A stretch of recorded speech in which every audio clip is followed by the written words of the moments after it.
Casio is the ultimate budget brand, with classics like the F91W, CA53W, and the ever-popular AE1200 World Timer. There is no shortage of affordable icons under $50, often a lot less. Today's watch was released in May of 2022, and it really hasn't caught on. And today I want to ask the question, why? Actually, this is a really great Casio, priced at $29.95 US dollars. This Casio was built for those who want a larger display with all the bells and whistles, like a 1/100th of a second stopwatch with 60 lap memory, up to 24-hour countdown timer, world time, dual time, and 3 alarms, one with snooze. It also has an amber LED light with afterglow up to 3 seconds, and a 10-year battery life. Plus, it has a full auto calendar up to the year 2099, so if I guess you live longer than that, you're hooped. The case comes in at a beefy 44.5 millimeters by 47.2 millimeters and is 13.4 millimeters thick, although these measurements are a little deceiving because the bezel is only 38 millimeters wide and the crystal without the guards is 12.9 millimeters thick. The lugs are 18 millimeters with a flare to the resin strap out to 24.8. Essentially, if the G-Shock Square 5600 suits your wrist size, well then this will also do just nicely. The 1400H is also insanely easy to operate. The plastic side buttons are way easier to press than the standard G-Shock Square or even some of the smaller Casios. The large start-stop, lap reset buttons make timing operations a breeze. And the oversized display means that even my elderly father-in-law can read it, which is why he's getting this for Christmas. Having the date clearly displayed is a wonderful thing, and the little octagonal indicator at the top right is so handy to let you know the status of your alarm, hourly signal, recall, and snooze, if you could read it, that is. Overall, this is a very good looking watch with a rugged aesthetic. It appears to come in 4 different colors, but I was really drawn to this blue strap version. It's a really nice shade of blue-gray that somehow reminds me of an old G.I. Joe fighter plane. It has a black plastic buckle and an oversized single keeper, which is going to get good use because the strap is extra long.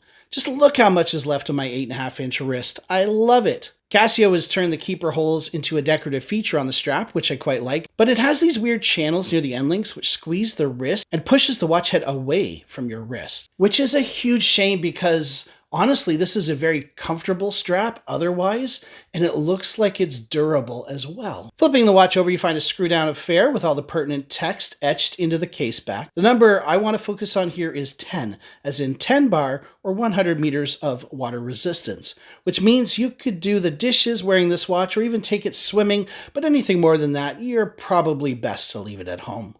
So, why hasn't this new Casio caught on yet? It is rugged, it's good looking, it's functional, it's legible. It has a higher water rating than a lot of affordable Casios in this price range. And it's easy to operate with a crazy good 10-year battery life. So why has this not caught on?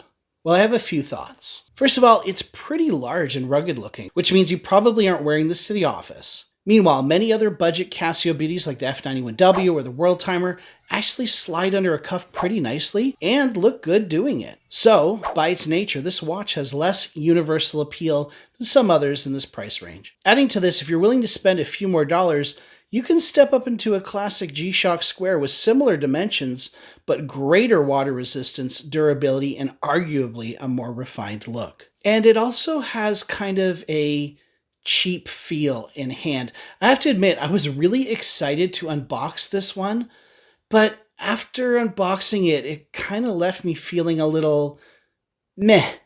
It's very lightweight at 43 grams. And I know that light is good, but sometimes a watch is so light that it feels flimsy, especially when you hold it up against this 40th anniversary Square, which just feels so much more premium.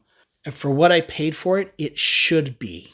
And I was most excited about that cool blue band, but the pinch design of it actually ruins what is otherwise a great strap. What I will say, though, is that if you're in charge of timing a race, this is probably the watch for you. With handy topside buttons and a 60 lap memory, this is going to be one of the best Casios for that specific application. And if you're old like me and your eyes no longer seem to work, the huge display is going to be a godsend. Plus, I'd have to think that if you're a runner or you're in sports, that large display would also come in very handy to be able to see the time at a glance. And I should also point out that the plastic crystal is kind of protected, so it might kind of be durable, I guess. But really, overall, the watch is just kind of meh.